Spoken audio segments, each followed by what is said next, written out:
podcast is powered by Audio House Dublin.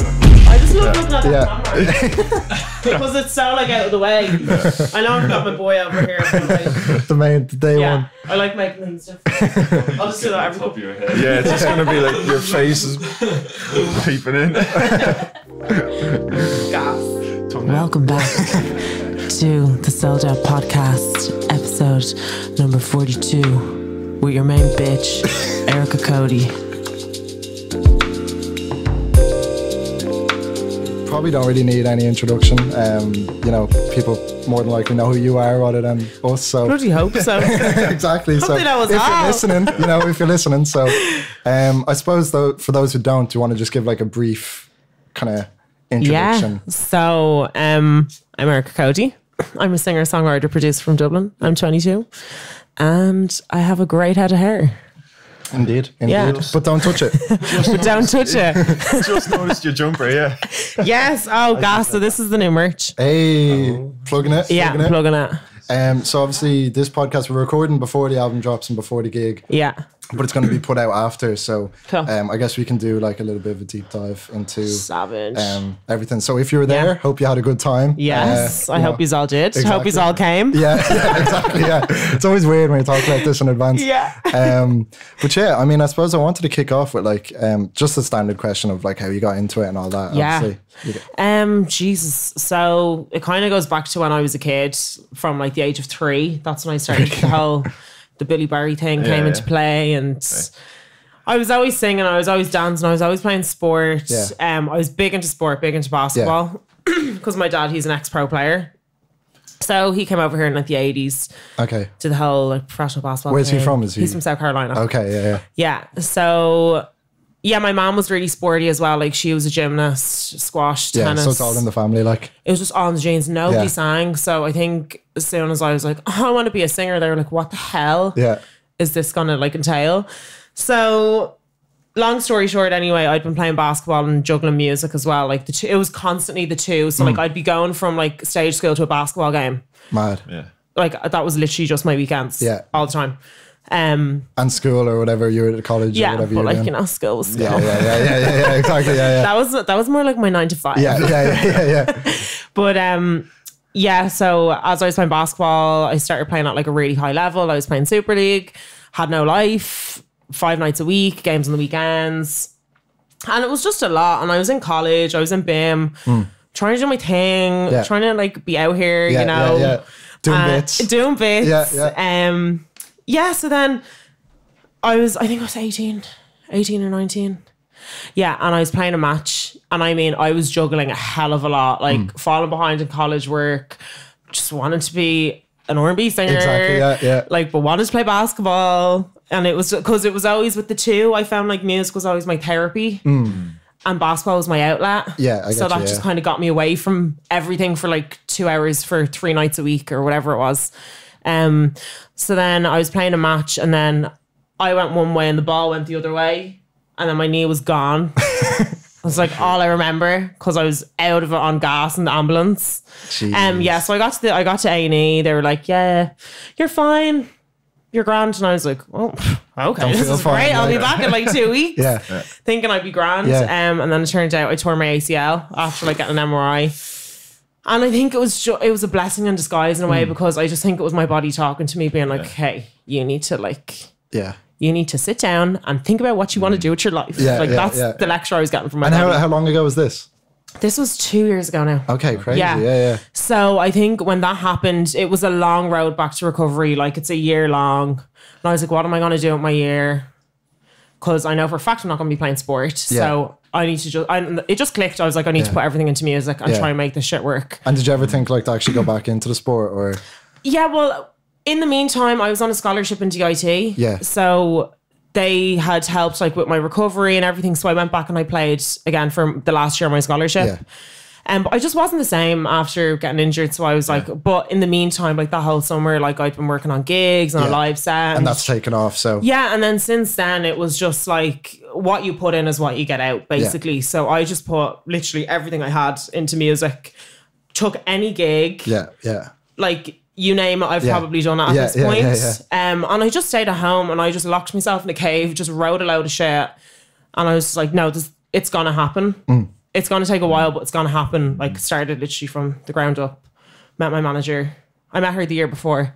I did my knee, and then the rest was history. Yeah. That's so sick. So great. Yeah. And now we're here. There's a lot to unpack there. I mean, I don't know where to go next. I know. I was doing a bit of research, like looking at interviews and stuff. God. And actually, there's an interview with your dad about his basketball. Is there? Yeah. Did he actually play with Michael Jordan? Yeah, he high would school? have grown up because Michael Jordan was from South Carolina as well. Yeah. So they grew up playing mad. against each other. Yeah.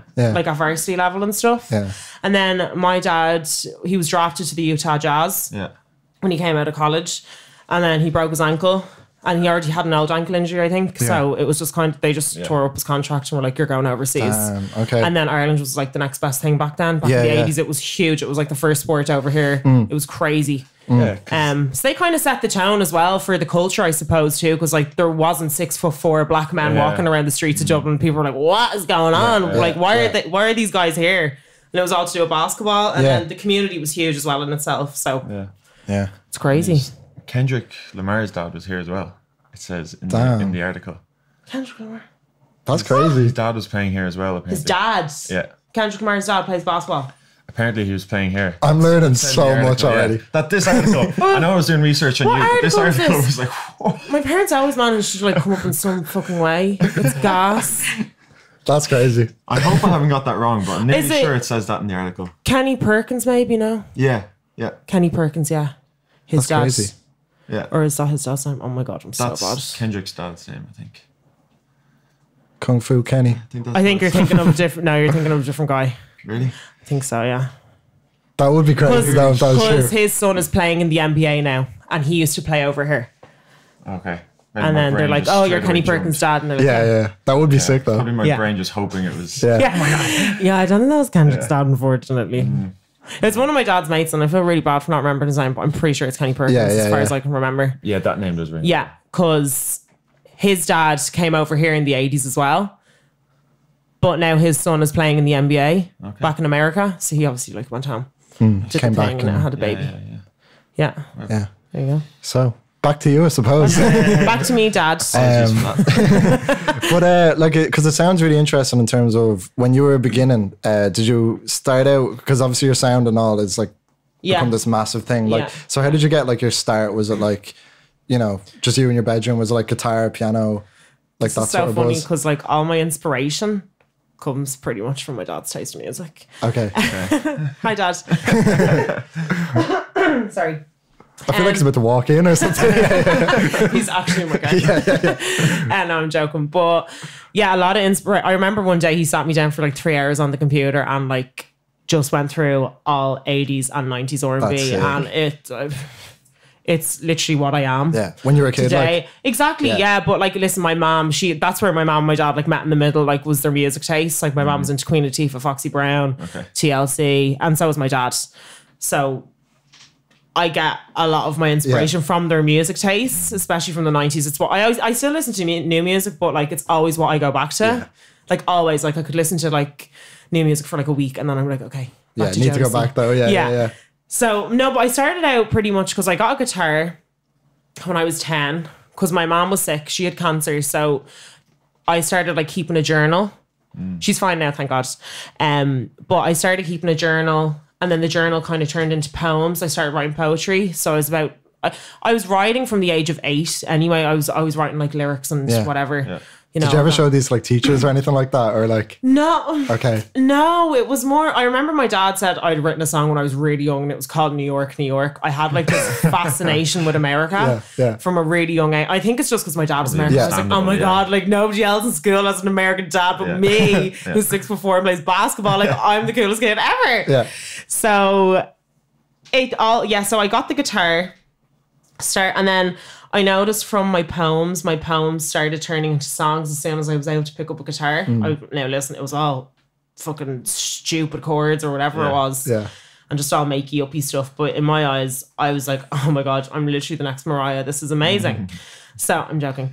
So then they all just started to kind of constantly grow and then like the lyrics kind of had a bit more meaning because there was a melody to them. Definitely. And then it all just kind of went uphill from there, I suppose. I started taking guitar lessons. I'm a very eager and motivated person, so I don't do well in like a learning setting when it comes to, you have to go to this class for this amount of time to learn X, Y, and Z. It's like, no, just give me the end product because I want to be there. But I forget that I have to put in all that A, B, and C, and D to get to that place. So I got a bit stubborn then, and I stopped going to guitar lessons. I was like, I'll teach myself. Started teaching myself at home. Then I started taking piano lessons. So I got a keyboard, and I was like, oh my God, like, I love this, but I don't have a clue what I'm doing. So I went and got the basics. Then started teaching myself again after a couple of years. And then I got an iTouch for Christmas when I was 14 or 15. Like the old school one? You know, like it was like the ones you get like different colours of and all. Yeah. So I got one of them. My mum and dad got me one of them for Christmas. Sorry. And I found GarageBand and I started making loads of loops. One of the first loops I made was Over and Over. You probably haven't even heard that. Yeah, I had it on YouTube. Yeah. That was about a year or two later though, after I'd started like messing around with it properly, and I was like, oh my God, this is so much cooler than sitting with a guitar. These are all these amazing sounds. So I started just kind of doing simple chord loops while on like this, like on my phone playing away. Then that kind of turned into, so I went from Over and Over making a loop like that. I made probably some of my best songs on that iTouch, and I still have it. Yeah, that's crazy. So I'm dying to go back and like have a listen. Haven't listened in years. Then I got a Mac when I was 17. Yeah, started taking. And then it was Logic, and I was like, it was one of those things I want to teach myself how to do. I want to learn kind of everything the hard way. Yeah. I'm still navigating as well. Yeah. Like I'm still learning. Yeah. And then that's kind of how my songwriting progressed. It just became this evolution. Sounds incredibly organic. Yeah, The way it started. And I like having to learn things myself. Yeah. You know, and because I feel they stick with you then. Yeah. Than someone telling you how to do things. Yeah. There's some YouTube tutorials as well. Have kind of been my best friend. So and when you do it yourself and do it like not what's supposed to be the right way, you find like new and interesting. That's where sort of uniqueness comes from.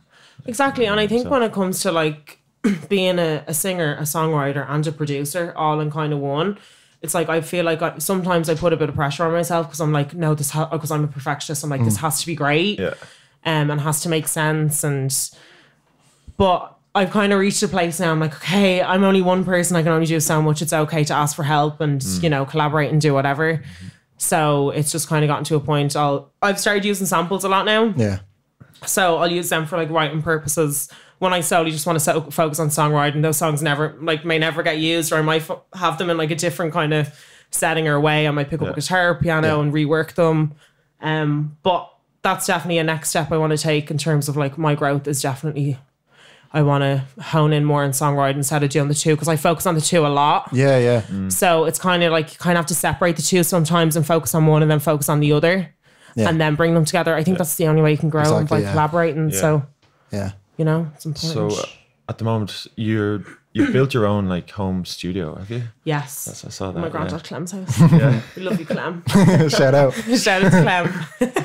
Does he watch? Like, does he keep up on social media and everything? Does. Yeah. That's sick. Yeah. I was showing him the campaign for like the DTMH, like Don't Touch My Hair. He goes, oh, it all makes sense now. Thank you. My 17-year-old grandfather gets what I'm doing. This is great. Yeah. I think it was only until he saw like me on RT News at the picnic with the orchestra, he was like, oh right, so like you're really doing this. And I was like, yeah. Like I'm here. I'm here. I'm out here, Clem. Yeah. So what were like some of the early kind of like, you know, even up to that picnic, like, you know, before that, like starting out, like what sort of gigs were you playing and stuff like? Any gig. Yeah. Just taking everything. Any gig. And just riding. Yeah. And just being very like true to myself and what I was on my music. I didn't kind of want to start writing music that would get me gigs or get me on the radio or whatever. I wanted to make sure that my sound was still so authentic to myself and something that could become this commercial sound. As in, like, if you think about it, like radio in the States, their commercial sound is like R&B exactly, and less pop. So it was kind of like I wanted to bring that have my roots come across, and like, why can't we play more mainstream R&B music on the radio, you know? And it's been doing great so far, so I'm happy that radio have been able to get behind me and actually you know, start supporting the movement. 100%. Yeah. No, it's like, it's so inspiring to hear. Like, it just sounds like you have all this energy that's like going into it. But like, I think it's beneficial that you did learn, obviously, like, even though you're talking about like kind of focusing on the songwriting, but knowing, I suppose, like it'll always stand to the producing side as well, obviously, you know. 100%. And like, you'll be able to tell a producer then exactly what you want, and that's the thing. And I think I work best in a room with an engineer, because that's what slows me down a lot of the time, is just trying to get through things, and it's just so time consuming, and that's why, like, Splice is just the most amazing tool that has ever been invented for any aspiring producer. And I'm still getting through like how to, you know, chop up and rework, because that's stuff I never started out doing. It was all my own original stuff. So now I'm kind of taken away from what I started as, but still trying to add my own flavor. Because when I started producing, it was kind of like I started putting the instruments down, and I wasn't picking up the guitar half as much, and then the keyboard, because I was going from song to song. It wasn't just playing for enjoyment anymore. It was like, no, I just have to create. And it was like all my fundamentals kind of went out the window. But most of it's muscle memory, thank God. But when it came to like all the classical stuff that I'd learned and piano lessons, that just kind of went out the window. You know? Yeah. So what did, like, you went to BIM. Yes. But how much of an impact did that actually have on?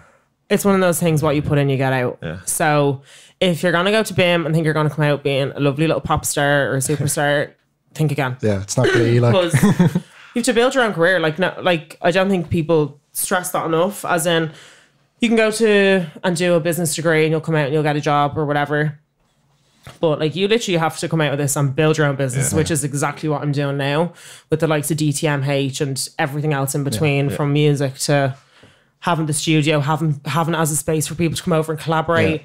The visual side of everything too, and exactly, like there's so much. Like I could sit here and like make a list of absolutely everything, but we'd be here all day. Exactly. But no, definitely, it was like when I started in BIM, I was like, okay, I have to do this gig, I have to do that, and I wanted to do it. I was like, no, I want to get the most out of this that I possibly can. Just jumping on any gig inside and outside of college. So when it came to like the rent a term gigs, I'd always audition for them, and then when it came to outside, like maybe try and get Ruby sessions or whatever the case may be, just collaborate with other musicians in there. So they can help you kind of make a vision of what you want your sound to be, essentially. Or what you don't want it to be as well. And exactly. All that sort of so stuff. It's kind of just, it's all about collaboration, I think, in there, and just having an open mind, you know, because you're not going to come out with a degree that's going to get you a job. It's unfortunately a degree you have to make. It's a job you have to make. Yeah. And listen, I'm just one of those people that just loves the hard work and loves the graft. I love going from this way up. It definitely sounds like that. Like I've the amount of times like you'd hear the odd like, oh, would you not go on X Factor? It's like, no, like I want to hear the no's. I want to struggle. Even though it's like so shit sometimes, it really does. That's what helps shape you as. And as like cliche as it might sound, it literally is. But it's what creates the long lasting, like the organic growth too. Because no That's one what from I've always said. Like, I'm not here for hype. I'm here for longevity. Yeah. So. I don't think there's any artists out there that are doing well that aren't working, that don't have like an incredibly good work ethic. Yeah. And it's your team as well. Like my manager is probably one of the most hardworking women that I know. Yeah. So, and it's just like when you put the two of us together, it's just this big bundle of energy and like. You need that power. team that's like working just as hard as you are too as well. Exactly, and who believes in your vision. Do you know what I mean? Like managers, I think, are just one of those things that you don't go looking for. They kind of come looking for you, if that makes sense. As in, it happens when it's meant to happen. Like I found Leah at a time that was, I didn't really know what I didn't know what I was doing, but like I had management, and it was kind of all up in the air. There was like no kind of real communication. Yeah. And then she was like, listen, and she was so with it from the get-go. She was like, listen, I work for Hair One, like I'd love to like get you in for a session. Have you got management, by the way? And then she like gave me her history on management, and I was like, you know what? I was like, I'm gonna give this woman a chance because she seems really, really into it, and I'm getting a lot more off her than I am previously. So yeah, and then ever since that day, it was just like, boom. That's so cool. So it just started from like an email, pretty much. A DM. Cool. Was it DM? She messaged me on Facebook. Yeah, where everything goes down. Today is down the DMs. Yeah. Hilarious. No, that's crazy. And like, mental. Yeah, no, it actually is, because everything happens. Like it's all networking as well, especially in Ireland, obviously, because that's one thing I've definitely learned is like networking becomes like such a huge part. Like emails. Yeah. Emails are so precious. Yeah. It's insane. They're like, you don't overuse them either, you know, like you send a good email with like some good content, you know what I'm saying? It's a bit like an Instagram picture. Exactly, yeah. You never know what it might turn into, like, you know, and once you learn that you can create those opportunities with 100%. it, you know. But networking, like, I swear by it. Yeah, you have to get out there. You have to put yourself out there. You're already putting yourself out there with your music. Why not put yourself out there with your personality and go meet some new people? Yeah, 100%. You know? But I suppose a lot of people might find it hard as well, I guess, because there is unfortunately like the bad side of it too, where, you know, people come back and... Like, if you're an independent artist and you're making music, especially like with my music, I was like, oh, like not everyone's going to love it. And then once I got over that stuff, I was like, I don't care, like as long as it's true to me, and there's always going to be someone who's going to resonate with it. But like, just be ready for like a load of no's and a load of, oh, I can't play it on my show, it doesn't fit, like, which is cool. Yeah. It's not like the worst thing to hear, really, like in the grand scheme of things. Anything that's constructive criticism, I've always been here for. Yeah. You know, coming from like a basketball background, you're getting criticized all the time. You're only as good as your last game. Exactly. And so I took that into music kind of, and I was like, oh, but I'm really only good as my last gig or my last song. So I need to kind of keep this going, this growth going. Yeah. You know? But I suppose it's a lot easier to see like the faults in a basketball game. You know, that kind of 100%, way as well. Like you can sit there and pinpoint them. Not everyone's going to know about vocal technique or production or whatever. So you can kind of get away with it sometimes. Exactly. But when it comes to basketball, it's just kind of like, you missed that layup, like, what the fuck is wrong with you? And I'm like, oh my God, I'm so sorry. I got a cramp. Like, you know what I mean? Yeah, 100%. But yeah, I mean, and then, so that's obviously led up to everything going into Leoness. So like, what was the idea going into that? Because I suppose it's been a long process, hasn't it? Yeah, like, I took the songs from Leoness just from like my catalogue that I've been writing over the past like 5 years. So it's really your life story. It's like so far almost. And it was a real like organic process, as in like I didn't want to just drop a project. I wanted to kind of do it over time. That's why I released Addicted when I did, because it was like the first thing that I'd done professionally, and I did that with Diffusion Lab. Sick. It was the first thing I collaborated on pretty much with other production instead of just at home on Logic. Which was amazing, because I got a taste of, oh my God, like this is what my songs can sound like. And I caught a bug, and then that was it. And then I went back. So I released that, and I put that out as like I just wanted to see like how it would get on out there by itself. Totally organic. Only with my manager, like 3 months at this point. We were like, fuck it, let's just put it out, see what reaction it gets. Did really well. Some people loved it. It got a good time on radio. Tara Stewart was the first person to like ever play any of my music, so it's really sick that she's like on this journey with me as well. Exactly, and I have a best friend in her now. It's like music connects you to so many different people. Yeah, sick. And then I remember writing Good Intentions, and it was just one of those songs that just like came in like 10 minutes. Yeah, you always hear that. Yeah, like I just started with the bass line, and then I was like, oh, take a minute. What was that? It was literally just like that. And then the song kind of just started getting based around time. It was like love, lust, and time. Yeah. And like how the three are like tied together. I don't know how that happened, because I don't write like that anymore. It was just one of those things. It can be 1 in 50 songs that happens or whatever. So I released Good Intentions. It was another one of those things like, let's switch it up this year. We've had a year to reflect on one single while doing some great gigs, opening for En Vogue, doing shit like that. And I was like, okay, it's making some sort of wave that people are starting to recognize. So then I released Good Intentions like the same time the next year.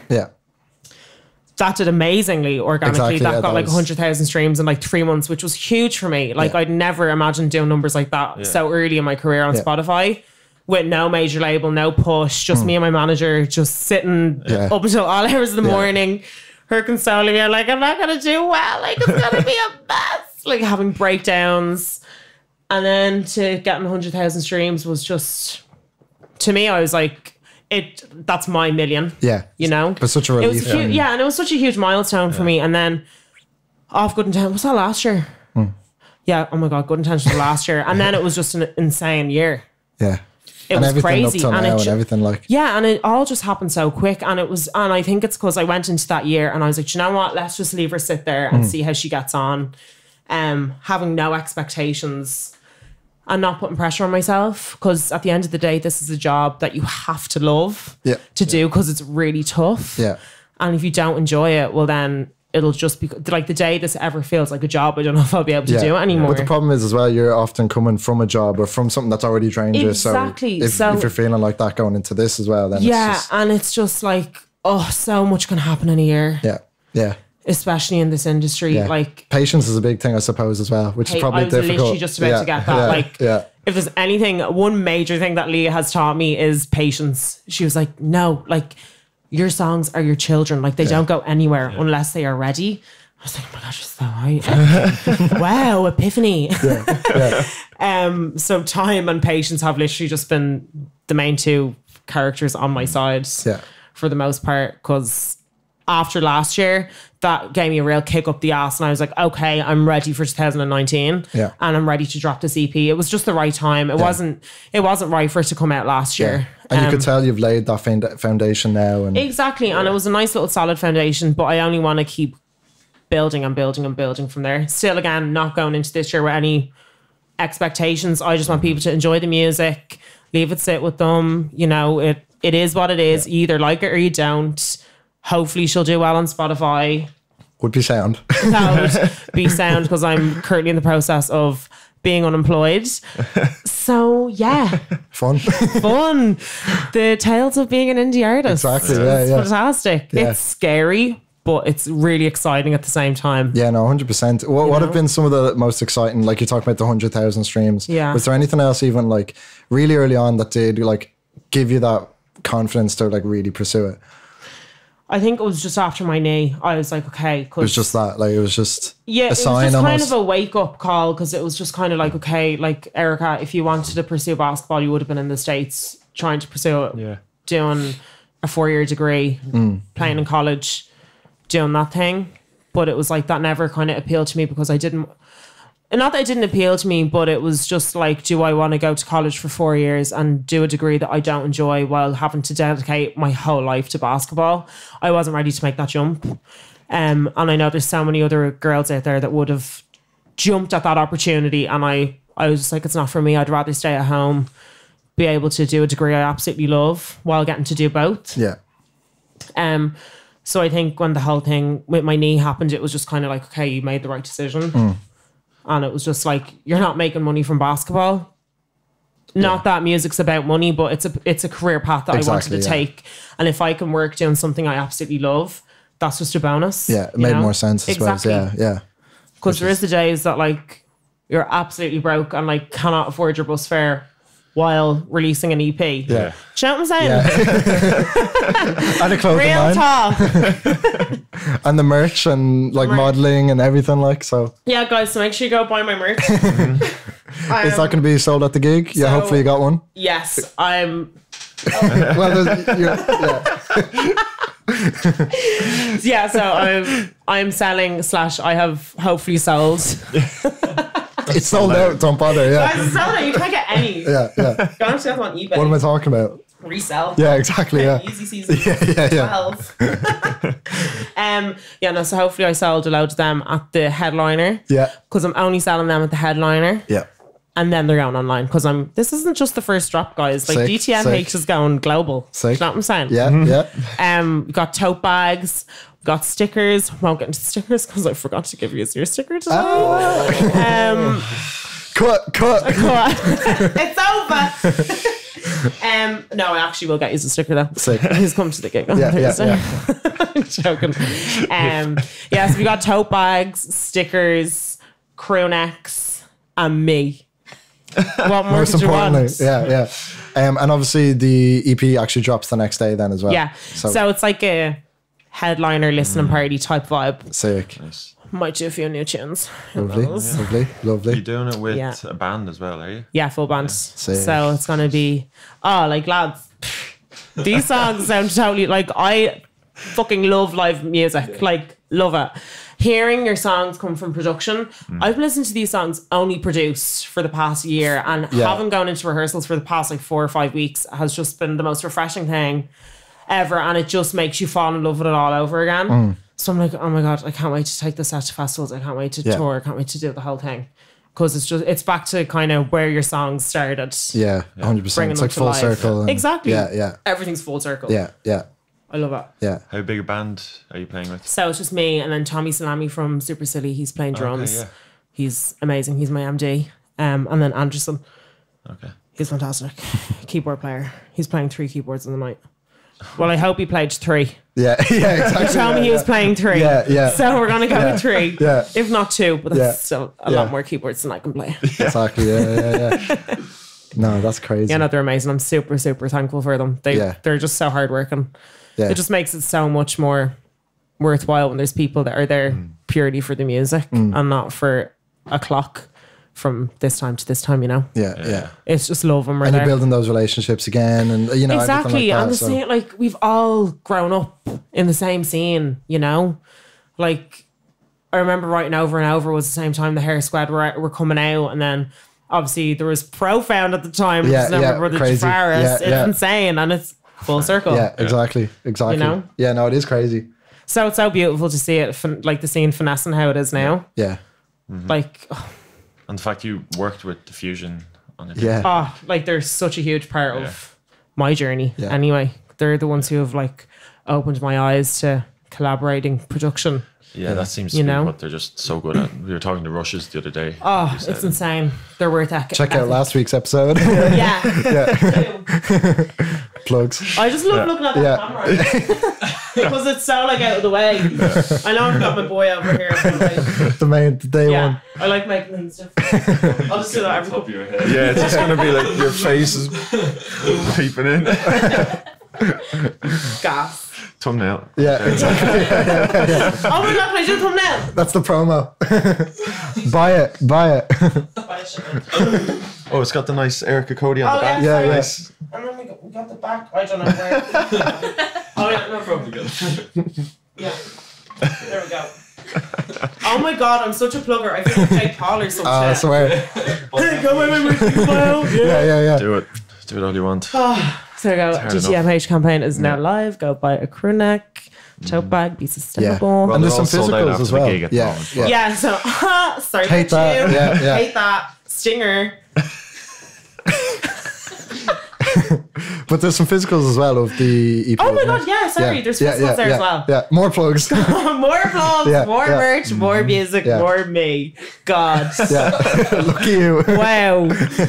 How lucky are you guys? The gift that just keeps on fucking giving. Oh god. But I suppose, so like, is there anyone else like you see in the Irish scene that like you're looking forward to even like collaborating with or something? Oh, like 100%. officially. You don't even have to obviously say names because then that kind of puts a weird energy on it. But Go for it. Really, Go for like it. if you want to collaborate, you want to collaborate. You know what I mean? Yeah, Obviously, my boys from Hair Squad, something will definitely happen there. that'd be so sick. Yeah. Yeah. Jafaris was talking to Jafaris today. Yeah, sick. We're gonna do a little something. Lovely. Then again, like I could say all this and they'll all just stay on my hard drive and you'll never hear them. Exclusive. But Exclusive. Oh my god, I'm joking. I want all my tunes to come out. That would be in an ideal world, but unfortunately we're living in the music industry, so yeah. Yeah. Unfortunately. That's just how it is. Oh no, I'm joking. Yeah. But no, definitely there's a load of collabs out there that I'd love to do. Yeah. I'd love to start writing and producing for other people as well. Yeah. Because I've just been in my own True. bubble. So like seeing what someone else could do with Yeah, some and of I your want to ideas. collaborate with more songwriters and producers and, you know, just do the whole lot. I'd love to go over to the States as well at some point and just collaborate with a lot of producers over there. Yeah. More sort of States than like the UK and I'd love to get over to the UK this year yeah. as well. I think my sound has always just kind of resonated with true, I suppose. America. Yeah. It's where I got all my inspiration from, you know. So definitely there's just something about it that I'm like, Makes more let's get there sense. soon. Yeah, especially with those kind of producers, definitely. Yeah. Get a Metro Boomin beat or something. Oh my god, I'd love to do something with Mustard. Yeah. Just a nice little club banger. Yeah. Do you know what I'm saying? That synthy one, like. Yeah.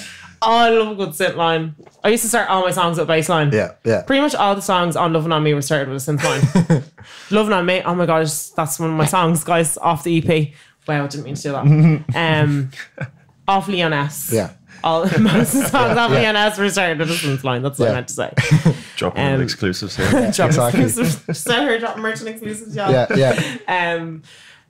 No, I just want to collaborate more, do the whole songwriting thing, but with other people. Yeah. It's nice having two creative minds in a room, or more. Exactly. The more the merrier. So even on this EP, was there a bit of that? Did you get to dip your toes on it? I produced pretty much everything on it. Yeah. With a producer from Atlanta called Dwight Reynolds. Sick. He's done some of like Usher's early stuff. Lovely. And stuff. So he was cool. So we just co-produced that. I basically sent him the bones of everything and I was like, can you put some drums on this and can you do this and can you do that? Yeah. Shit, I can't do. Yeah. So we co-collaborated on that. On the whole EP. Obviously I did Good Intentions with Fusion Lab. That was another exclusive collab. Yeah. So I'm just excited to kind of start collaborating more. Looking forward to hearing how that sounds. I know. Yeah. Is your Atlanta producer in? Oh yeah, it's real old school. Sick. It's real like I felt like where you're really from. I was like, Kate, if I did a Disney show, this is what my theme tune would be. I felt it gave me like That's So Raven kind of vibe. You know what I mean? I was like, oh, love this, like real cheap girls. I was like, yes, Yeah. this is what I want. Yeah. But with that said, it's like it's not the music I'm always going to be making. Like the music I'm writing now is totally different to Leoness. It's more of a trap vibe. Interesting. I was going to ask, are you already Yeah. thinking of the next thing? Oh yeah. Yeah. I'm just the kind of person I'm always thinking ahead. Yeah. As in like, okay, what we do next week? Yeah. I get so excited. Yeah. Like I'm so excited for this EP to come out so I can start working on more music. Yeah. Do you know what I mean? Yeah. Because it's just going down a totally different road. Like where my head's at now is just like, okay, I think I want to just do a SoundCloud mixtape. It's like past something. that already, like, Yeah. And it's just because I think a lot of the time it's like people only think that I make those kind of R&B pop bangers, but it's really not that at all. Like I listen to a lot of trap music, like a lot of R&B, a lot of soul. I started out with a live band. All my music was pretty much soul. Like all the songs were all soul. Yeah. And then they just had a little touch of production and then there you go. Yeah. You know? Your own spin on it, like. Yeah, exactly. Yeah. But I can't remember what I was saying. I'm just so excited about the Yeah, music. SoundCloud mixtape sounds interesting. Trap banger, SoundCloud mixtape. Yeah. Yeah, definitely. Like they're all going somewhere. Like, hold on. Oh, it's getting serious now. They're just all a little different. It's just what I've been messing around with, you know? Yeah. Like I'd love to do that kind of like lazy kind of rhythmic kind of singing over a trap beat vibe. I love Bryson Tiller as well. Like I loved his whole Trap Soul album. Love that vibe. What did you think of the follow-up though? It was alright. Yeah. Like that's the That's hard. you know what I mean? Yeah. Oh my god, that's hard. Oh my god. Yeah. Oh my god, just call me harder than that. Oh my god, I feel like Go a in bad on that. Yeah. Got Yeah, a I'm trying to freestyle get on in it. on that. Yeah. Might cut freestyle. Love it. Fire in the booth. Yeah, let's not go that far. That's funny though, because I used to actually, when I was writing, this is like another writing process I had. I used to freestyle everything. And then I'd go back and then I'd take shit out and then I'd put something else over it. But I've gotten a lot of like my main melodies from freestyling. Yeah. Because you're probably looser and... Yeah. Yeah. I don't know. I think it's just one of those things, like if it comes to your mind straight away, there's ways you can better it and vary it. As in like... But it's a good jumping off point. Oh, 100%. Like I still do it. Like I still like I'd make the beat first and then I'd like... Yeah. Because I was going to say it's interesting, like with a song then, like Where You Really From? Yeah. Like... I was going to ask then, does the lyrics come first or the idea, or you know what I mean? How does that process kind of happen? Where are you really from? Yeah. It was definitely the lyrics. Exactly. There was a lot of inspiration behind it. sounded like you were getting a lot off your chest, obviously. On that. It's like I was in work one day and this woman came in and it's just been this thing like my whole life. Any person who has any sort of ethnic background and is Irish will understand. Yeah. So I always wanted to write a song like this, but I was like, how do I go about this without pissing too many people off? And it wasn't about pissing people off. It was more about just kind of... Your own experiences. It was my own experiences. Obviously. And it was, okay, how can people know not to touch someone's hair, especially a black girl's hair? Yeah. Because that shit takes a lot of time and effort. And no, you can't touch it. Yeah.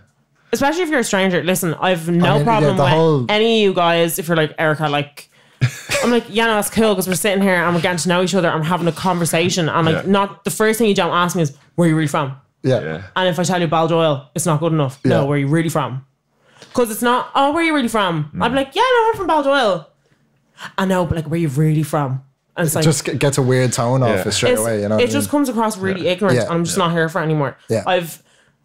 I've been nice my whole life. But this whole thing about people being like, I touch your hand. I'm like, yeah, because I don't come across like the rude person. But I'm not being rude. I'm just like, no, you can't touch I don't really know where your hands have been. I don't know you. Yeah. So I could say no, but you'd be like, oh, like, what's up your hole? I'm like, I just don't want you touching my hair. I mean, it's like, why are you asking me that? You know what I mean? Like, yeah, but I think when you're asking someone, can you invade their space? You probably shouldn't be asking in the first place. Yeah, if you walked up to them and said, here, let me feel your hair. Like imagine people like cutting across Henry Street and like, oh my God, here, can I touch your hair? Yeah. So a white girl with straight hair. It just wouldn't happen. Yeah. It's obscene. Carrie, did you be on you like that? Like, I know. Like, listen, I know I'm 5'10". I know I'm mixed race. I know I have a blonde afro. Like, it gets attention. Do you know what I mean? But it's how people go about it is a different thing. Yeah. Because I've had the odd ones coming in to work being like, oh my God, your hair is gorgeous. I'm a hairdresser. Can I touch your hair? And then their hands will already be in my head. I'm like, why'd you ask if we're going to do it anyway? Yeah. Already in your head. Do you know what I mean? So anyway, back to this woman in work. Airing it out. Takes a sip. Sips tea. Shouts on tea. So she comes in and, you know, I'm just filled my jeans, having a great time, living my best retail life. And she's like, so, like, oh, you're gorgeous. And I was like, oh, thanks. What does she look like? Paint the scene here. I don't want to get into people's like. Yeah. I don't want to get into descriptions because I'm trying to be nice. True. And I don't want to be a savage. Yeah. But her name was. The eyeliner job could have been done a lot better. Listen, I'm sure she's a lovely woman. I see her all the time coming in and out, and I just kind of dip under a few rails because I'm like, I'm not about that shit today. Yeah. She's a regular customer. Okay, yeah, fair enough Just then. put it that way. Fair enough then. Oh, you're gorgeous. And I was like, oh, thanks. It's a lovely thing to say to someone. Yeah. Like, oh, you're gorgeous. I was like, thanks. She's like, oh, where are you from? I was like, oh, here the fuck we go. In my head. And I'm like, hey, how am I going to go about this today? Because I remember a couple of years ago, last year, I went on a rant about, it was about this moment. Oh my God.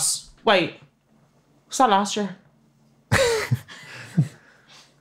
Yeah, it was last year. Okay. Because I'd written the song straight after it, so it would have been like around summertime. Because it was the newest song for the selection of songs in the EP. So I remember when I wrote it, I was like, no, you need to take that off and put this on. Yeah. Because people need to know what the struggle is of being Blirish. Like, it's not a joke. For those of you who don't know what Blirish is, it's Black Irish, but that can go for anyone who's Asian or whatever. Do you know what I mean? If you have any sort of ethnic background, you can make your own hashtag. But mine's Blirish. Yeah. So anyway, she was just like, oh, where are you really from? And I was like, oh, I'm from Dublin. I started again and be like, yeah. Like, what do you want me to say? Yeah, like, I'm from Dublin. And she was like, oh, yeah, that's lovely. This is literally, I'm reciting exactly what went down. She's like, oh, that's lovely. And I was like, thanks. Continued folding my jeans. Yeah, exactly. My business, minding my own damn business. But like 5 minutes later, she comes back and she's like, I know, but like, where are you really from? Like, she just really wants to know. The thing what pisses me off is that some people don't actually know where they're really from. Because some people are adopted, you don't know someone's background. It's like, you don't need to ask it. If you're sitting there getting to know someone, it can come up in a conversation, but not when it's the first thing straight off the bat. Where are you from? It's really ignorant. Yeah. Because you're wondering, like, what are you doing with that information even? You know what I mean? Like, it's just... Yeah, but it's just more of like, why do you need to know? Yeah. You know? You know, like, it's 2019. There's mixed race kids everywhere. There was about 2 when I was growing up. And it was me. I was the only mixed race one. And then there was another black girl in my school. And that was it. That's all we had. Then we had an Asian girl and then she left in second class. And she went to New Zealand. So... it was just me and this other girl, and we were like, do you know what? Like, just gotta roll with the punches. It is what it is, and I'm gonna get. I especially got the shit like bullied out of me. Like, you look like a monkey, you look like this, you look like that. Oh my God, you have a mustache. I know, like, I'm mixed race, I have dark hair. Get over it. I've been getting leg waxes since I was fucking 12. For God's sake, give me a break. So anyway, you're one. Wait, this is from primary school? Oh yeah. Crazy. Kids are like awful. Kids are real mean. Kids can be so mean. Secondary school was grand, but like, we'll get to that in a minute. So yeah, your one literally goes, can you say where you're really from? And I just dropped the jeans and I was like, I was born around the corner in the rotunda. Okay. And I did that and I did the She's like, all right. And then this, your tan is gorgeous. Where is it from? Oh no. At this point, like I was actually losing the will to live. I was like, what is my existence coming to? Like, you don't go throwing this stuff around South Carolina. Do you know what I mean? Yeah, yeah. So I was just like, it's Sally. And then I fucked off. I went to the other part of the shop. I was like, can't do this. Yeah, yeah. It's fair and enough. Then a day later, the next day, your man comes in. This guy came in. I'm a hairdresser. Oh, your hair's good. Can I touch your hair? And his hands were on my head. And I was like, okay. Breaking point, done, in the studio, wrote the song. Yeah, yeah, 100%. Was that another one where it like kind of went? That was another one because it just started off like, oh, where are you really from? And I took that and I was like, oh, where are you really from? Down in Munster Race. If you want to know me, please just ask my name, because you can get a little crazy on the daily asking me all these claims. Yeah. And now my heart is set in the pace. And when I say my heart is set in the pace, is that I navigate how this conversation is going to go, because it's me you're talking to. You know, oh my God, rant over. And they're invading your space, like, you know what I mean? Well, so that's it's just the thing, like, and it's just like, you just can't go around touching people. Yeah. Like, you're going to touch the wrong person someday, and you're going to touch the wrong black girl someday. Do you know what I mean? Like, a black girl's hair takes time. Like, don't go around touching it.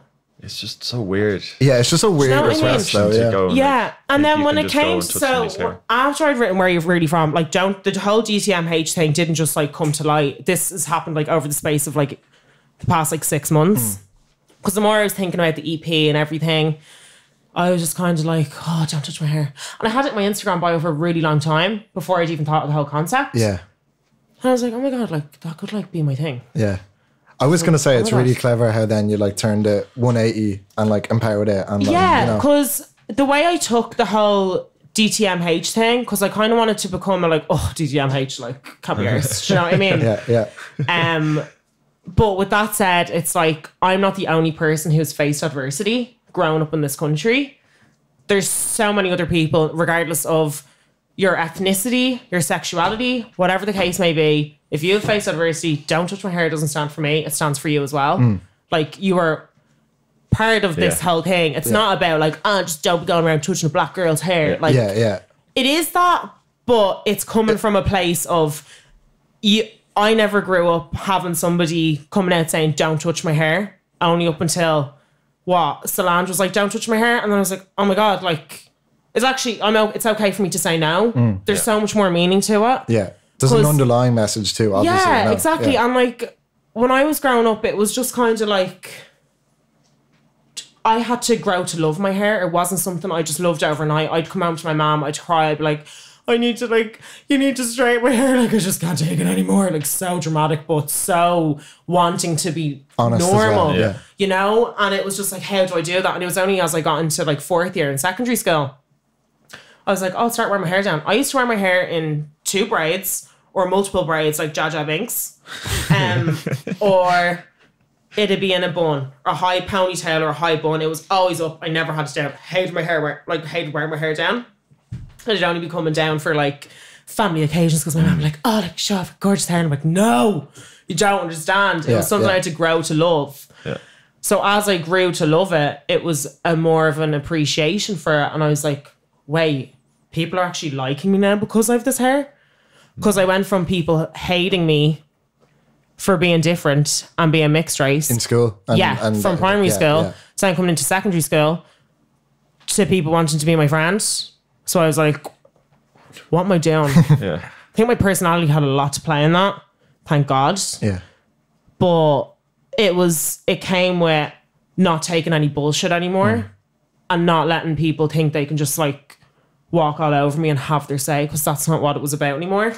Like, I remember having girls, and there was one girl in particular, she was like, oh, will you sing a song? And like, you have to think about it this way as well, is that like, when you're so young in secondary school, you don't really know what you want to do, but you've always had, I think you go into secondary school with some sort of hobby or some sort of love. Yeah. Mine was music. And that was something I always kind of kept to myself. It wasn't something I just paraded around in school, because I was kind of the only one who did it. Nobody else really got me. So that's kind of when I went to BAME. I was like, oh my God, I feel like I'm in a playground. Everyone gets me. It was one of those things like, aha. Yeah. So. But when you're in secondary, it's not like-minded. Totally different people are there to like go to college, do the damn thing. And I was kind of like, hopefully I'll get to college to do music. So I remember one day one of the girls in my class was like, oh my God. And it was only as I was starting to like come out and like do talent shows and do all that kind of stuff. She's like, oh my God, Erica, will you sing a song? And I was like, oh my Which God. is hard to do as well. Which like is really hard to do. And I was like, okay, yeah. And in my head, I was like, oh my God, someone really wants me to sing. Yeah. So I was like, right, I need to know. So I was like channeling like. Who are you channeling? Mariah. Mariah God. Yeah. No, but I was really into Rihanna at the time. And it was just after she came over and did that tour. What was it? That like Russian Roulette and all. What was the name of that album? Rated R. Okay, yeah. Oh my God. Yeah. Fucking love that album. Yeah. So I was mad about Rihanna, just saw the gig. I was like, oh, inspired, let's do the damn thing. So I started singing a bit of Russian Roulette. Then I got to the belty part, and listen, I'm already a loud person, and my vocal coach told me, she was like, you're lucky you're loud, because it just means you probably have less chance of damaging your voice. I was like, sound. Yeah, class. Yeah. So when I get to like my belty part or whatever, like keeping in mind, I'm like, I'm not being loud, like I'm just singing. Yeah. She starts going like this. For audio listeners, obviously, covering your ears, like... Yeah. She starts going like this, and I was like... She was, oh my God, you're shouting. And I looked at her. Oh my God. And I was like, wait. But in my head, I was like trying to do the maths. Like, I was shit at maths in school. Trying to do the maths. I'm like, oh, this isn't adding up. Like, she's telling me to sing. She's telling me I'm shouting. She's covering her ears. So what her you want? bitches are laughing. And I was like, oh. I was like, you're not my type of people. Yeah. I have my group. I'm cool. Yeah. And then after that, I was just kind of like... Whatever, yeah. No, they're all over my shit. Do you know what I mean? Like, there's definitely one song in the Spotify library. At least one. Yeah, I mean, that just only comes from as well, like, people just wanting to hold you back, obviously. You know, that kind of way as well. And it's like, it came across as kind of like... I wouldn't even say a power thing, but it was kind of like, oh, like... I'm going to try and embarrass her. Yeah. Or belittle her. Yeah, it was like set up like... You know? Because I'm like, you asked me to sing and then you're sitting there covering your ears. Like, why you get a life? That's pathetic. Yeah.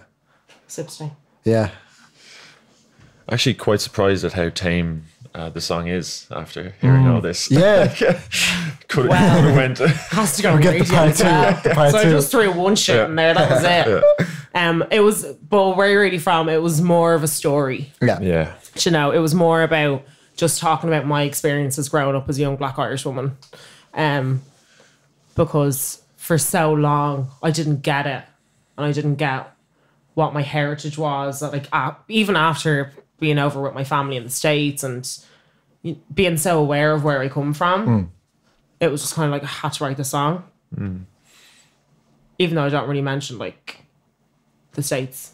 It's not about that. Yeah. It's just more about like, no. Because it's for other people too, I suppose, as well. You know, that kind of... I wanted it to... obviously the song is very based around me and my own experience, obviously as a young Black Irish woman, but it can be taken in any context. That's why I write in a way that no matter what the song is, it can always come across... It can resonate with someone else. Like, I could be writing a song about having a fight with, like, my boyfriend or whatever, but you could use that in a totally different light. Like, you could think it's a love song. Or whatever. Do you know what I mean? So I think it's about masking certain things so people can relate to them. I think that's how songs succeed as well, because people love to relate to shit. So that's why I'm like, I'm dropping this DTM merch. Cop it. Multiple levels. So no, it is sick, and it just goes back to your work ethic with like turning it 100%. Into this whole campaign then for it, you know. Well, that's what I mean, because I didn't have anything like that to look up to when I was younger, and when I didn't want to wear my hair down, and when I was being nice to people when they just randomly touched my hair. I've had people come past me on their bikes. I'm like, and you know, a few of the old little young fellas being like, oh, your hair is gas, like it's a usual, you know what I mean? And it's just like, oh, it's just getting boring now. It's a boring joke. It's like when the joke goes on for too long and you're just sitting there, you're like, oh. You know? That's something that really struck me about the song though, is like, it's an Irish person saying this, like, to young Irish girls who can relate to it. And I was so happy to see like all these young Black mixed race, Asian, like Indian girls messaging me being like, thank you for doing this, because for so long we all thought it was okay, but you just made us realize that no, like you don't need to know everything. Like, why does my appearance have to come into it? Like, because the way I look, I can't be Irish. Yeah. When you're born here. But as I was saying, it's back to the whole, like, some people are adopted and they've been brought up here their whole life. Yeah. It's like, why do you have to have the need to be the first thing to say to someone where you're really from? Yeah. Because they might not even know. Yeah. And that could hit a nerve with someone. Yeah. Do you know what I mean? Exactly. And it's all about boundaries, self-love and respect at the end of the day. Yeah. So if I can open up a conversation and start talking about this shit and putting it on a t-shirt or whatever the case may be, or a tote bag, and someone feels some sort of love from that, like, I'm good. Because that's why I started making music. It was to get a message across and for people to enjoy my sound. Yeah. You know? Yeah. And not just doing it for the sake of doing it. On the other side of it, like, just white Irish people, like, I know, like, us listening to it, like, you sit up and you take note. Yeah. Like, geez, this is a real story. Yeah, I know. Like, so I just think the more we talk about it, the better. Yeah. It's like anything. Like, let's just get rid of the stigma. Yeah. It's about stigma-free boundaries. You know? It's so important. Yeah. Yes. I mean, you've hit the nail on the head with, like, everything you said there, like promoting the message and putting the music out. And well, that's it. That's why I was like, I actually want to walk around with DTMH on me now because it makes it clear. So no, you're not going to ask me can I touch my hair. It says don't do it. It's like wearing a sign around your neck. Yeah. Like, nah, you can't. Yeah. Because I've got it on me. Yeah. Do you know what I'm saying? Yeah. Yeah. It's a pride thing. I'm a Leo, what can I say? Yeah. So I suppose what's been in like your rotation the last like little bit, like last week or so? Song-wise? Yeah. Let me go to my Spotify. Okay, sick. We're getting like honest answers here. Yeah. Do we get any like guilty pleasures in there or anything? Oh my God, guilty pleasures. See if they pop up. Any 90s, like, NSYNC or something. Oh my God, what was I listening to? I was listening to something the other day and that literally just like, okay, I know what my guilty pleasure is, but I can't think of it on the spot. I was listening to Taylor Park's new album. I really like it. I like that song she has with Joey Badass. Billie Eilish's new album. Yeah. Incredible. She's incredible. Goldilocks. You have to listen to this song from a girl called Goldilocks. It's it's called I Love You. Okay. She's Parisian. That's how you pronounce it, isn't it? If when Parisian. Wait, when you're from Paris. Paris? Yeah, Parisian. Persian? Isn't that like a cat? Like a Persian cat. That's right. It's also like Iran. Yes. Yeah. More facts. Straight facts. That's a really good tune. She's from Paris. And she's, do you know, it's gas, she's from Paris, but she's like Paris Hilton. Like, she sounds like her and all, but she's really groovy. Like, it's a real, like, Fortress floor kind of disco banger. Oh, it's so good. She's a love it. Yeah. Then, obviously, R.I.P. Nipsey Hussle. Listened to a lot of him. Yeah. Sick. Went to Drake last week. Really, yeah. Yeah. How was it? Sick. Yeah. Were you there, Shane? He did like 40-something songs. No. I was like, what? I was there for the last tour. It was all like 30 seconds to a minute though of each song. Crazy. Did he do even some of the features and stuff as well? He played like work and all. Yeah, and sick. He did a lot. I couldn't even sit there and name it. That was like, I went to Chris Brown as well a few years ago and like he had all the features in there as well and stuff. Yes. So he did that like 30-40 second like verses. I remember and that gig. I went to that gig as well. Yeah. Obviously Jones Gosswick of loads of Aaliyah here. Yeah. And this is all like in my most recents. Octavian, he's deadly. Yeah, he's class. Summer Walker, love her tune. Drake, have the whole album there. Yeah. Have you been listening to Dave? Psychodrama? No, I haven't. No, I haven't listened to him. He's one I have to get to know this week. It's incredible. He's meant to be incredible. Yeah, insane. I found out yesterday he's only 20 as well. Bro, and the album is insane. Like Charlamagne the God was shouting out that album. You want a USB that on the way home. 20-year-olds shouldn't be able to write. Well, one, he shouldn't have like the experiences that he does have at 20. Yeah. So that's sort of sad. But then like he shouldn't be able to write that well about it. It's Jesus, crazy. That's heavy. Right. That is crazy. The album is incredible. I'm gonna hit up that album. Yeah. It's incredible. Obviously Travis Scott. Yeah. My sister Mahalia. I'm only kind of getting through Solange's album now. So I like to take my time and listen to things. I hate like rushing to listen to something. Do you know what I mean? Yeah. Gosh, there's so much music. Etta Bond. I only know the name. Do you listen to her? I only know the name. She's so good. Yeah. She's deadly. She's playing a gig here actually. Okay. in April, sometime this month anyway. No, but it's always so good to get like these recommendations as well. Because because even something like Dave, like that's been in my radar, but you need someone to. I haven't actually listened to him, so I'm like, okay, now I got to listen. Who else? Do you listen to Etta Bond is English? She's English, yeah. Do you listen to Adi Suleiman? No. I think they'd be sort of in the same, because I think like I've seen her through. Amazing. There's a photographer that works with like loads of British artists, like Lola Carner and all as well. Yeah, love. Have you listened to Cody Radical? Some of them, yeah, a little bit. Art, just all around art. His visuals, lyrics. You love him. I heard a song with him yesterday. Spotify gave it to me. It was with Collard. I think it's with a guy called Collard. I think it's a new song. 25? No, is that 25? No. I'm not going to get it. I don't know. Yeah. We're all just going to get our Spotify. Obviously, Jafar's new album. Sick. Yeah. Banger. Yeah. I love Iggy Azalea's new tune, Sally Walker. I'm like, yes, get me to a strip club, even though I've never been. I don't think the Irish strip clubs is what you want. No. Me and my best friend tried to go to one. Shout out to Kate, love you. We tried to go to one in town, but Kate was always like, oh my God, like, I really want to go to a strip club. And I was like, oh, we're going to have to try it sometime. Yeah. So we tried to go to it, and she was like, can we come into your strip club? And he was like, no. Are you a member? She goes, how do we get in? And he was just like, you need to be a member. And she was like, oh, whatever. We just need some strip clubs. Like actual strip clubs. Yeah. That you can just walk into and not be a member of. Yeah. But yeah, that's my most recent anyway. Loved Mary J. Blige's album from last year.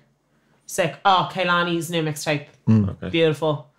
You got a bit of soul in there. And here, listen, just Ariana Grande just rolls my life. I just love the whole pop trap vibe. Yeah. I'm so here for it. Yeah, it's refreshing. Good, it's so nice to hear trap getting that kind of mainstream play as well. Exactly, yeah. Trap pop. It's crazy that trap is just still going though, in a way. Isn't it? Like, it's actually mental. Like, it's them drums, lads. They just do something to you. I think I was watching an interesting documentary. Speaking of Yeezus, and Oren, you need to keep listening to Kanye. I know like you were saying you hate it, but it was really interesting because apparently that album was more than anything Kanye trying to nail down his drums. Which is interesting when you listen to that album and you kind of go, okay, because then you get Black Skinhead and you get other, and apparently I never thought of that. Now listen, I do love Black Skinhead. There's a few songs that I like on it. It just wasn't my favorite like body of work from his. It like grew on me then after that. Apparently it was like when he was first kind of co-signing Travis Scott. So it was Travis Scott helping Kanye kind of like nail down drums, which is sick. Never thought of it like that. But yeah, that's I don't know. Sick. I guess like because I was kind of interested. Do you watch anything on like Netflix or YouTube or anything else? Shout out. Yes, are we gonna be? Do. Yeah. Well, obviously, can we just talk about Game of Thrones for a second? Any of you watch Game of Thrones? It's getting close. It's gonna be sick. Close. I guess it'll be out nearly by the time. Is it the 12th or no? It comes out on the 14th. Yeah. Like it's gonna be the 15th for us probably. Probably. True. Yes, I'm smart for a bit of that. So like this weekend when this goes up. Crazy. Oh my God, so good. GOT. And they're all going to be fucking movie length like as well. So ready for some fucking dragons and fights and I still remember and whatever. I still remember like jumping out in that I guess spoilers for like the rest of this. You know, in like it's like the second last episode of the last season when they're like in the what's his name? The Night King threw the spear at the thing. No. Like I still remember like walking out of the room and shit, you know what I mean? Like it's it's crazy like. It became a massive part of my life for, I'd say, 2 months because I went to New York last summer and my uncle lives over there. So we started watching it and he was like, Erica, you have to watch Game of Thrones. And I was like, no, like there's dragons and shit and that. Like, I'm not going to like that. It's not my vibe. He goes, we're watching an episode of Game of Thrones tonight. So me and my boyfriend and my uncle, we sat down, we watched it. And as soon as you see Bran get pushed out, you're like, oh my God. From the get-go, I was like, this is my shit. Yeah, listen. That's 7 or 8 years ago now or something. So it's insane. So we finished we spent like 5 days in the city and then 5 days outside the city.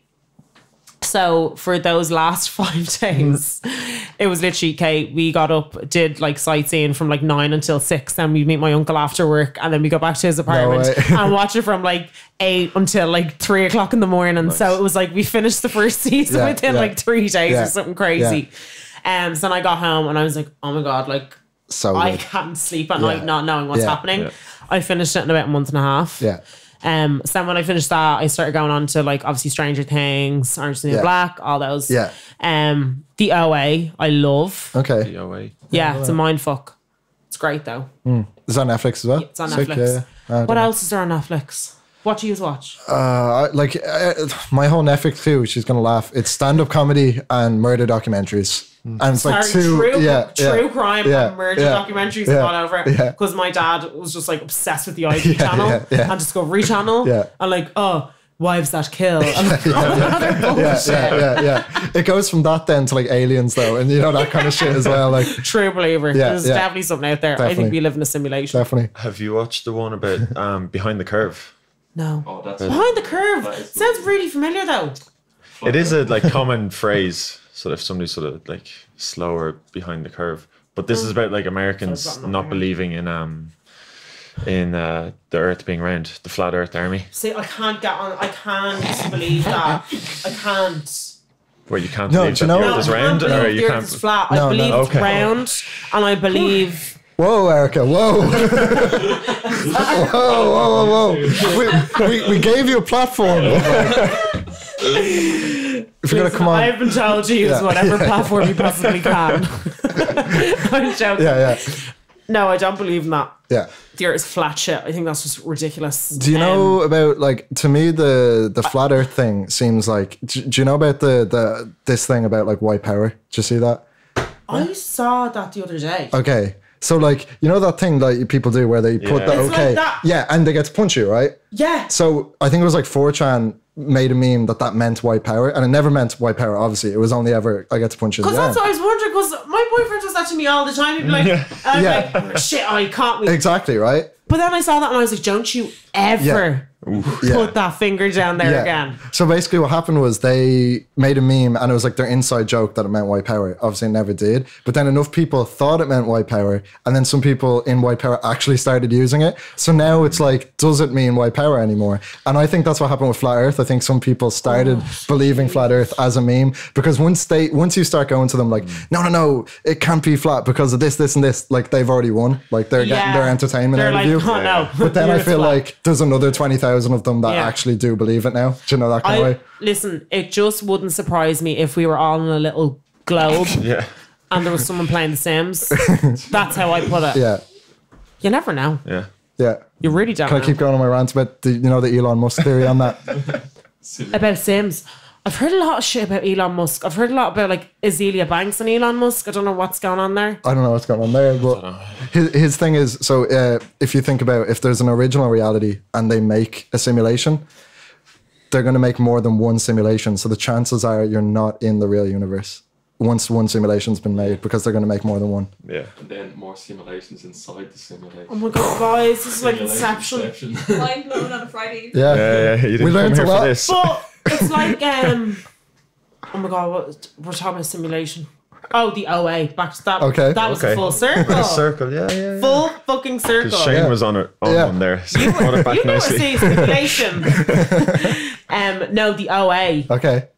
I'm just gonna leave that there because I don't want to give you all a spoiler. Yeah, I've never even like heard of it. somebody over here. I mean, if you haven't caught up like 8 years ago, you know what I mean? Like I just feel so bad for anyone who hasn't watched Game of Thrones now. Yeah. It's like you only have a week. It's 2019, like. Come on, guys. It's it's nearly over. such a great like communal activity as well. It's the only thing I love watching with a group of people. Yeah. Yeah. Like I was rewatching it with my friend who was oh my god, what happened? What's She hasn't seen it.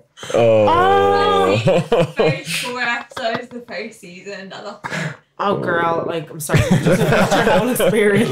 I'm not gonna watch this. I'm But not gonna watch it. It's fine. one of my best friends recently just started watching it. And I was over on his the other night, and he started like season 3, and season 3 wasn't my fave. Is that the Rob Stark stuff?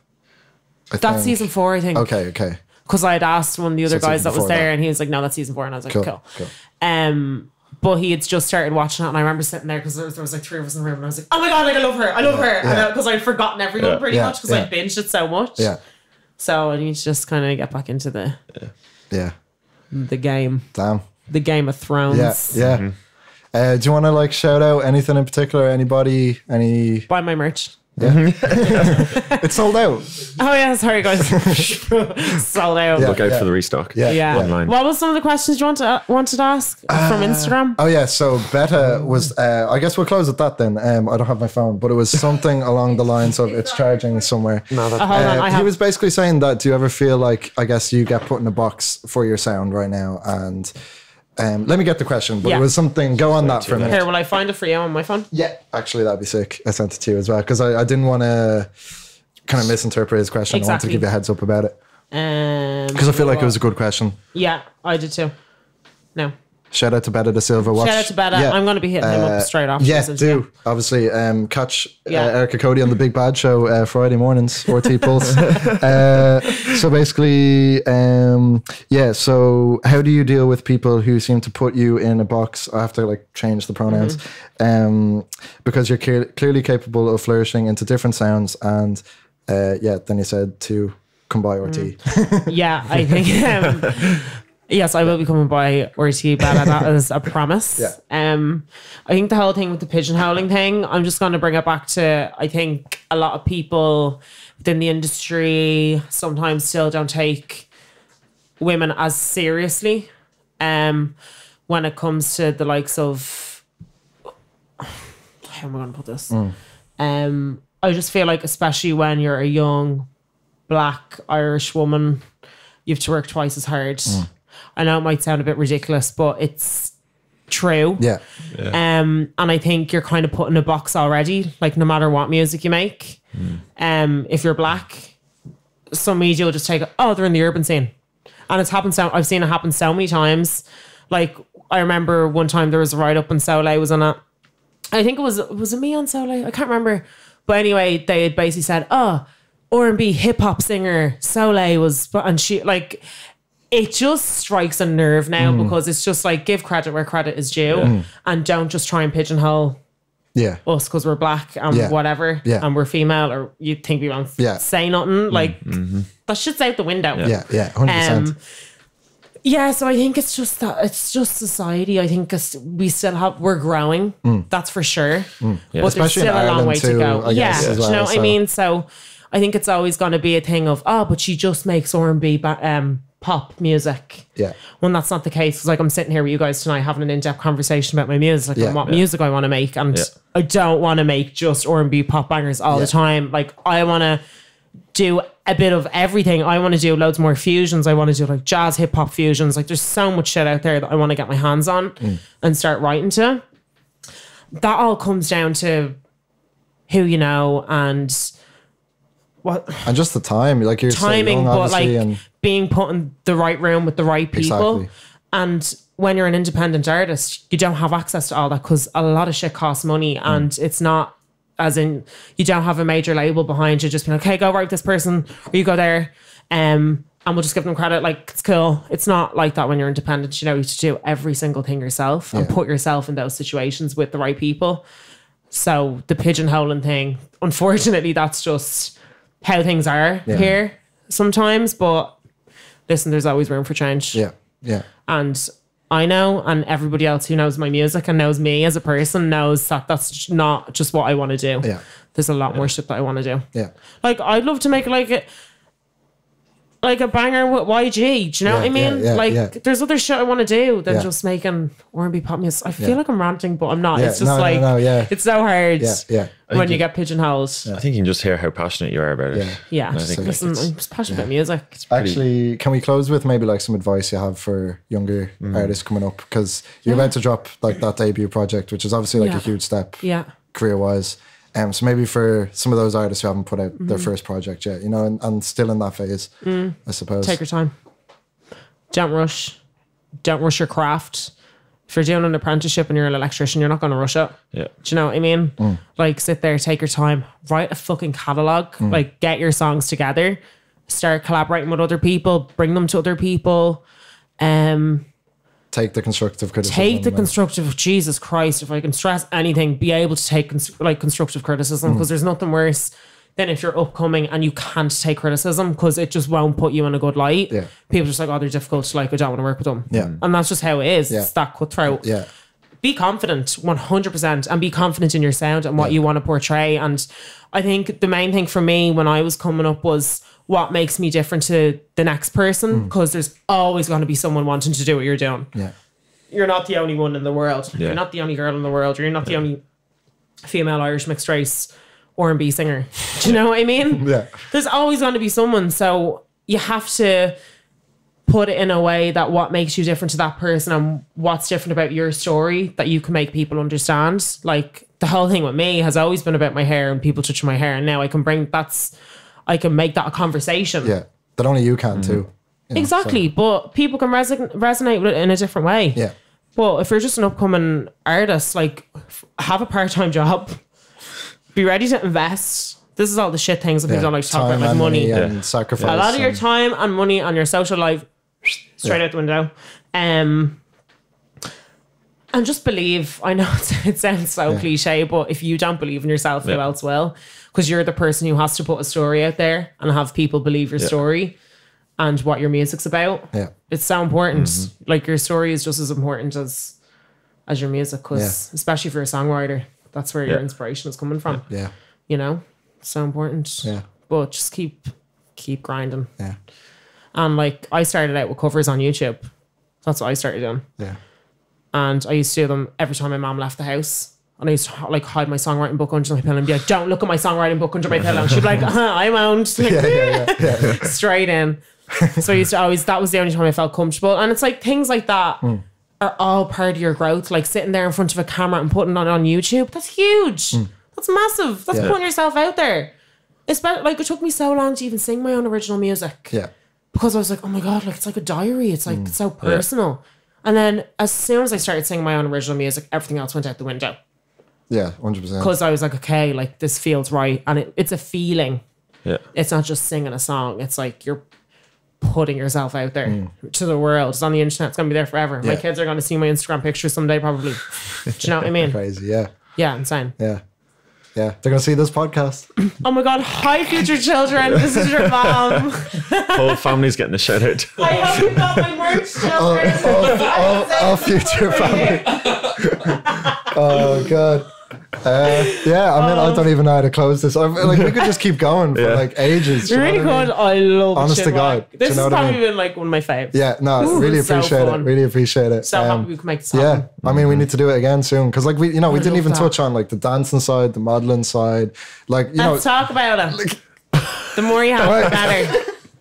go, Fair enough. go. He's like, You're at an hour and 20 minutes. No way. Really? that doesn't even feel like an hour and 20. No way. You're gonna have so many in. It's so worth it. It's so worth it. Honestly, honest to God, crazy. I know the modeling stuff and all that. Just that was part of putting myself out Yeah, there. yeah. Just going to an agency. Here's my headshots. Yeah. Took my iPhone. Full package. Like, Yeah, you know. Yeah. You have to put yourself in. I think because I always started out acting. I did acting a lot. Okay. When I was younger. Because my nana worked in film. Okay. Then my auntie worked in film. My auntie did production, and my nana does hair. Okay. So I got a feel for that when I was, because my nana used to bring me on set, and then I used to do like a bit of extra work, and I loved the whole I just loved cameras. I think. Yeah. That's a good start. And I have to thank Billy Barry for that because they gave me a hell of a lot of confidence. Yeah. But yeah, getting a taster of like I'd love to get back into acting, but not until I'm established in my own music career. Yeah. And that I can take the time out to be like, okay, Exactly. Yeah. want to go back to classes and do whatever. Yeah. Everything's kind of played a role. But the music videos, I think, carry that. Then that's why they're so good. Yeah, So, and check next them out. music video, I want to sick. like Sick. I want it to be next level Yeah. because they all just kind of have to one up each other now. Yeah. You know, Yeah. it's gonna be a good year. Keep your eyes peeled. Yeah. Only up from here, obviously, you know. So Amazing. yeah. No, thanks so much for coming on. Thank you. Yeah. I don't know. It's been Thank great to have you for listening to the Sold Out Podcast, episode 42 with Erica Cody. Yup.